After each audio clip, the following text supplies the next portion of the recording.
அன்பு சகோதர சகோதரிகளை எப்படி இருக்கீங்க? நான் ரொம்ப சூப்பரா இருக்கேங்க. வரக்கூடிய குரூப் 4 எக்ஸாமுக்கு பொது தமிழுக்கு நம்ம எந்த புக்கு படிக்கலாம் அப்படின்னு நிறைய பேருக்கு குழப்பம் இருக்கும். என்ன கேட்டால் ஃபர்ஸ்ட் வந்து பார்த்தீங்கன்னா நம்மளுடைய 6th இருந்து 12th வரைக்கும் புது புக்கும் பழைய புக்கும் படித்து முடிச்சிருங்க. கிட்டத்தட்ட 50 கேள்விகள் வரைக்கும் கேட்க வாய்ப்பு இருக்குது.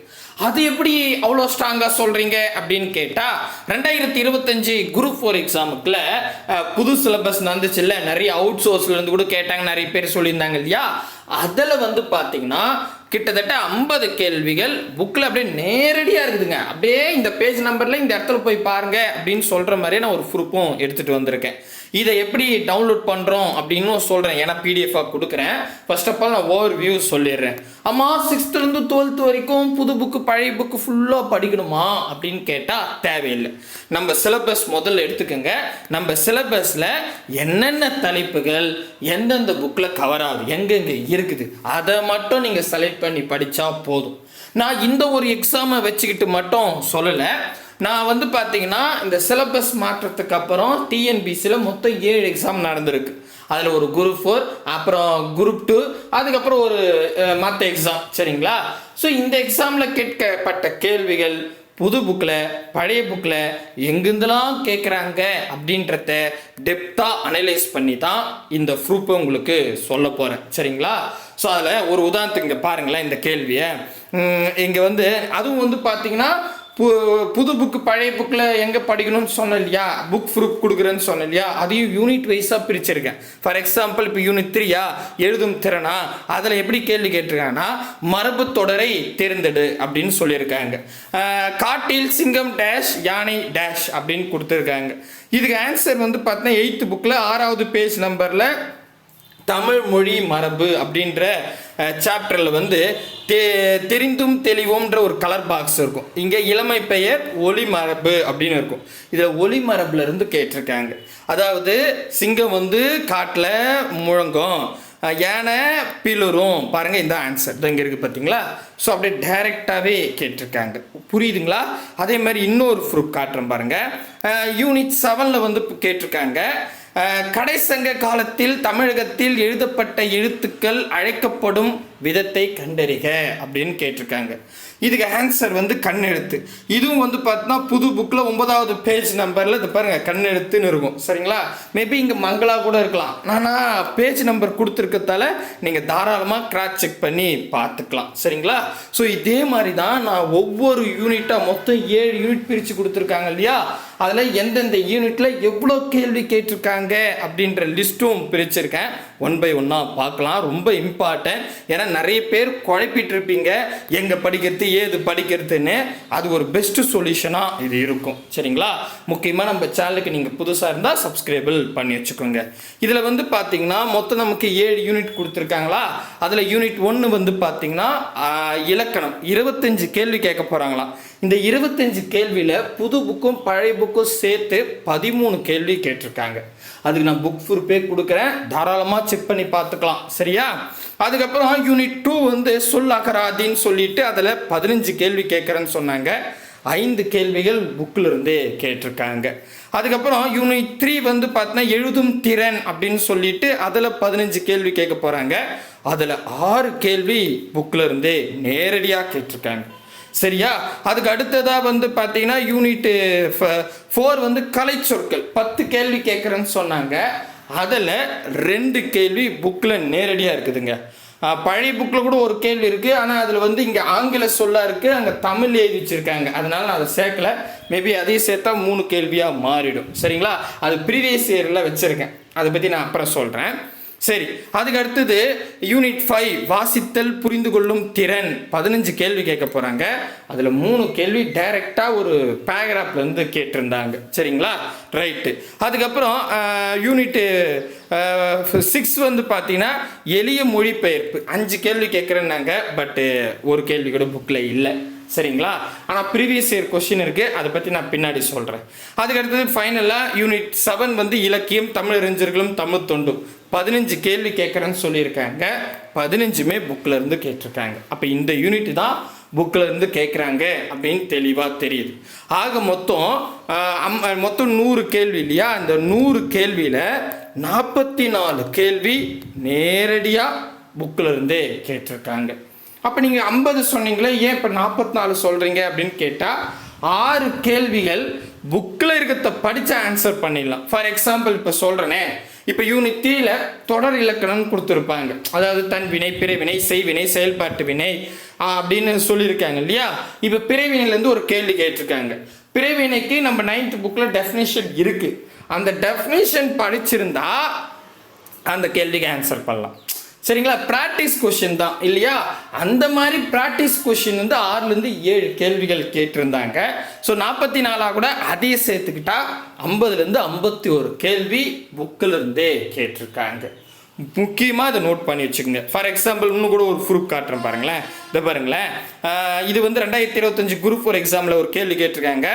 தமிழக அரசின் வானியல் கல்வியில் இருந்த காருளை அகற்ற வந்த ஒளிக்கதிராக காயிதே மில்லத் முகமது இஸ்லாமில் திகழ்ந்தார் அப்படின்னு யார் புகழ்ந்தார்னு கேட்டிருக்காங்க. இது எங்கிட்ட இருக்குது அப்படின்னு கேட்டினா, காயிதே மில்லத் 7th புக்கில் வந்து 3rd டைமில் 3வது இயல் எடுத்துக்கிட்டிங்கன்னா அதில் தெரிந்தும் தெளிவும்ன்ற கலர் பாக்ஸில் வந்து பார்த்தீங்கன்னா இந்த பாருங்க, அறிஞர் அண்ணா சொல்லியிருப்பார் இதை. ஸோ இதை அப்படியே டைரெக்டாக கேட்டிருக்காங்க. புரியுதுங்களா? ஸோ இதில் முக்கியமான ஒரு சூப்பரான ஒரு விஷயம் என்னென்னா, இதுக்கு முன்னாடிலாம் நம்ம 6th-லேருந்து 12th வரைக்கும் வரியாக படிப்போம். இப்போ அதெல்லாம் கிடையவே கிடையாது. சிலப்பதிகாரம் படிக்க வேணாம், புறநானூறு படிக்க வேணாம், அதெல்லாம் தேவையே இல்லை. சரிங்களா? நம்ம சிலபஸில் கொடுத்துருக்காங்க இல்லையா, அந்த தலைப்புக்கு என்னென்ன புது புக்கு பழைய புக்கில் இருக்கோ அதை மட்டும் செலக்ட் பண்ணி படித்தாவே போதுங்க. இது ரொம்ப முக்கியமான. ஏன்னா 50 கேள்வி கிட்டத்தட்ட 50% ரொம்ப ஈஸியாக படித்து முடிச்சிடலாம். ரொம்பவே இருக்காது. மிஞ்சி நீங்கள் நோட்ஸ் எடுத்தீங்கன்னு வச்சிங்களேன், ஒரு 100லேருந்து 150 பக்கம் தான் இருக்கும். ஷார்ட் நோட்ஸாக எடுத்தால் ஒரு 100 பக்கம் தான் இருக்கும். 100 பக்கம் படித்தா 50 கேள்வி. எப்படிப்பட்ட விஷயம்? சரிப்பா, இது ஓகே. அடுத்த 50, முதல்ல இந்த 50 படிங்க. அடுத்த 50 பற்றி நம்ம அடுத்த கட்டத்தை யோசிப்போம். இப்போ நான் உங்களுக்கு நிறைய பேருக்கு இந்த குழப்பம் தான் இருக்குது. ஒரே முட்டா கொடுத்துருங்க, 100 கேள்வியும் கொடுத்துருங்க, 100 கேள்வியும் கொடுத்துருங்கன்னா 100 கேள்விக்கு நோட்ஸ் வந்து கொடுத்துட்டா நீங்கள் ஒரே நாளில் படிச்சிடுவீங்களா? இப்போ நீங்கள் ஒரு உதாரணத்துக்கு நீங்கள் இப்போ காலேஜ் சேரீங்க, இன்ஜினியரிங் சேரீங்க, இல்லை ஆர்ட்ஸ் அண்ட் சயின்ஸில் இப்போ பிஎஸ்சி மேக்ஸ் சேரீங்கன்னு வச்சுங்களேன். 3 வருஷம் கரெக்டாக டிகிரி முடிய. அப்போ மொதல் வருஷம், அந்த வருஷத்தில் மொதல் செமஸ்டர்னு இருக்கும் 6 மாதத்துக்கு. அடுத்த செமஸ்டருக்குன்னு அடுத்த 6 மாதம் இருக்கும். இதில் மொதல் செமஸ்டருக்குன்னு ஒரு 3 புக்கு இருக்கும், இல்லை ஒரு 6 புக்கு இருக்கும். கரெக்டாக நான் சொல்கிறது புரியுதுங்களா? அடுத்த செமஸ்டரில் வேறு ஒரு புக்கு படிப்பீங்க. இந்த மாதிரி சிறுக 6 மாதமாக படித்து தான் அந்த கோர்ஸை கம்ப்ளீட் பண்ணுவோம் 3 வருஷத்தில். இன்ஜினியரிங்காக இருந்தால் 4 வருஷத்தில். கரெக்டாக அதே மாதிரி தான் இப்போ நம்ம கேட்ட குரூப் 4க்கு 200 நாள் இருக்குப்பா. 200 நாளுக்கு 200 கேள்விக்கு நம்ம படிக்கணும். அப்போ நம்ம என்ன பண்ணோம்? முதல் 50 கேள்வி பொது தமிழ், இதை படிச்சுட்டா வருது. ஜென்ரல் ஸ்டடீஸில் இந்த படித்தா 50 கேள்வி வருது. சூப்பர். இப்படி சரியா 1.5 மாதத்தில் நான் முடிச்சிடறேன், 1 மாதத்தில் இதை படித்து முடிச்சிடுறேன் அப்படின்னு நீங்கள் என்ன பண்ணிக்கலாம்? அழகாக இப்போ ஒரு 30 நாளில் 50 கேள்விக்கு படிக்கிறேன், இல்லை சிலர் இதுவாக இருக்கா 40 நாளில் நான் 50 கேள்விக்கு படிக்கிறேன் அப்படின்னு சிறுக படிச்சுட்டு வரணும். 40 நாளில் நம்ம என்ன பண்ணலாம்? 50 கேள்வி முடிச்சிட்டோமா, அதுக்கப்புறம் தான் அடுத்தது என்ன படிக்கணும், எப்படி படிக்கணும்னு சிந்திக்கணும். புரியுதா? முதல்ல வாங்கி வச்சுக்கிட்டா நமக்கு குழப்பமாக தான் இருக்கும், நம்மளால் படிக்கவே முடியாது. அதனால் இப்படி படிங்க, நான் உங்களுக்கு கைட் பண்ணுறேன். நான் எப்படி வந்து 3 மாதம் தான் படித்தேன், பாஸ் ஆனேன். அதே அல்காரிதம் தான் உங்களுக்கு சொல்லிக் கொடுக்க போகிறேன். புரியுதுங்களா? சொல்கிறது தெளிவாக புரியுதுங்களா? ரைட்டு. ஸோ இப்போ ஃபஸ்ட்டு வந்து பார்த்தீங்கன்னா நான் ஸ்டெப் பை ஸ்டெப்பாக சொல்கிறேன் பாருங்கள். ஃபஸ்ட்டு நம்மக்கிட்ட வந்து பார்த்திங்கன்னா இந்த நியூ புக்கும் ஓல்டு புக்கும் சரிங்களா 50% கேட்குறாங்க. அது தெளிவாக தெரியுது. நான் உங்களுக்கு குரூப் 2 கொஷினு இல்லை 7 எக்ஸாம் நடந்துச்சுன்னு சொல்லல, சிலபஸ் மாற்றத்துக்கு அப்புறம் அதெல்லாம் உங்களுக்கு 1 by 1 ப்ரூஃப் காட்டுறேன், நீங்களே செக் பண்ணி பார்த்துங்க. ஸோ புது புக்கு பழைய புக்கில் சிலபஸில் இருக்கிற தலைப்பு படிச்சுட்டா 50% கவர் ஆகுது. ஓகே, இது கரெக்டா? ரைட்டு. இப்போ நெக்ஸ்ட்டு வந்து பார்த்தீங்கன்னா 10% வந்து ப்ரீவியஸ் இயர் கொஸ்டின்லேருந்து கவர் ஆகுங்க. நான் உங்களுக்கு ப்ரூஃபே காட்டுறேன். அப்படியே ப்ரீவியஸ் இயர் கொஸ்டினை டைரெக்டாக கேட்டு வச்சுருப்பாங்க. கண்டிப்பாக நம்ம ப்ரீவியஸ் இயர் கொஸ்டின் அடித்து பார்க்காம நம்ம எந்த எக்ஸாமும் அட்டன் பண்ண மாட்டோம். சரியா? அப்படின்னும் போது அந்த ப்ரீவியஸ் இயர் கொஸ்டினை அடுத்த கட்டமாக நீங்கள் ப்ராக்டிஸ் பண்ணிட்டா ஒரு 10% கவர் ஆகிடும். அப்போ நம்ம 50%ன்றது 60% மாறிடும். கிட்டத்தட்ட நம்ம என்ன பண்ணிட்டோம், 100க்கு 60 கொஸ்டின் ரெடி ஆகிட்டோம். அடுத்தது 20 கேள்விக்கு எப்படி போகணும், இப்படி போங்க. 100க்கு 100 வாங்கணும்னு ஆசைப்படுறது தப்பு இல்லை, ஆனால் அதை ஸ்டெப் பை ஸ்டெப்பாக போனால் பாசிபிலிட்டி இருக்குது. புரியுதுங்களா? ஸோ இதுதான் என்னுடைய பிளான். அப்போ இப்போ என்னையா சொல்ல வர வளவலன்னு பேசிகிட்டு இருக்காதீங்க. என்னங்க சொல்கிறீங்கன்னு கேட்டால், முதல் நீங்கள் குரூப் 4 படிக்க ஸ்டார்ட் பண்ணிட்டேன், பொதுத்தமிழ் நான் எப்படி படிக்கணும் அப்படின்னு கேட்டால் இந்த குரூப் ஒரு முறை பார்த்துருங்க. பார்த்துட்டு புது புக்கு பழைய புக்கில் இந்த சிலபஸில் எதெல்லாம் கவர் ஆகுதோ அதை படிங்க. 50 கேள்வி கட்டாயமாக வரும், அதுக்கு நான் கேரண்டி. இதை 40 நாளைக்கு கொண்டு போங்க. நான் உங்களுக்கு பிளான் வந்து அடுத்தடுத்த வீடியோவில் சொல்கிறேன். ஆனால் 40 நாளைக்கு அப்புறம்தான் அடுத்தது என்ன பண்ணணும் அப்படின்றத அப்போ நான் சொல்கிறேன். புரியுதுங்களா? இதே மாதிரி ஜென்ரல் ஸ்டடீஸுக்கும் நான் உங்களுக்கு வேணும்னா சொல்லுங்கள். இதே மாதிரி புக் குரூப்போட எதை படிக்கணுன்றத நான் சொல்கிறேன். சரிங்களா? கிளியராக புரியுதுங்களா?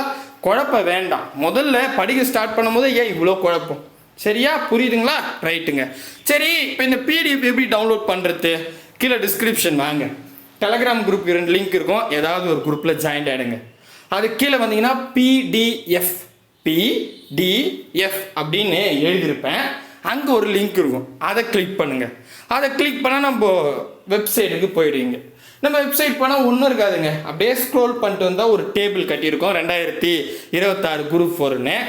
அதில் புக் குரூப்னு எழுதி நேராக டவுன்லோடுன்னு ரெட் கலரில் எழுதியிருக்கோம். அதை டச் பண்ணுங்கள். அதை டச் பண்ணால் ஒரு 10 செகண்ட் வெயிட் பண்ணுங்கள். அங்கேயே டைமரோட 10, 9, 8ன்னு 10 செகண்டுக்கு அப்புறம் டவுன்லோட் நவ் அப்படின்ற டவுன்லோட் நவ்வில் டவுன்லோடுன்னு கிளிக் பண்ணிட்டு 10 செகண்டுக்கு அப்புறம் ரீடைரக்ட்னு காட்டும். சாரி, வளர்ட்டேன், அது பழைய பிளான் சொல்லிட்டேன். ஸோ டவுன்லோட் கிளிக் பண்ணுறீங்க, 10 செகண்ட் வெயிட் பண்ணுறீங்க, ஆட்டோமேட்டிக்காக ரீடைரக்ட்னு காட்டும், ஆட்டோமேட்டிக்காக டவுன்லோட் ஆகிடும். சரிங்களா? சார் நான் கிளிக் பண்ணுறேன், அந்த டைமர் குறையவே இல்லையே, டைமரே இல்லையேன்னா ஒரு முறை ரீஃப்ரெஷ் பண்ணுறேங்க.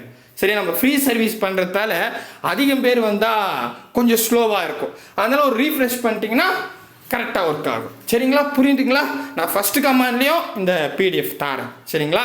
ஸோ கண்டிப்பாக உங்களுக்கு புரியும்னு நம்புகிறேன். நான் வந்து ஒவ்வொரு கொஷினாக பிடிஎஃப் கொடுத்துறல, நீங்களே செக் பண்ணி பார்த்துங்க. 44 கேள்வி எப்படி கேட்டிருக்காங்க, எந்த ஏரியாவிலேருந்து கேட்டிருக்காங்கன்னு. சரியா? யாருமே இதை கொடுக்கல, நம்ம தான் ஃபஸ்ட் டைமாக கொடுக்குறோம். சரியா? ஸோ கூடவே வாங்க, அரசு வேலையோடு போங்க. பாய் பிரதர் அண்ட் சிஸ்டர்.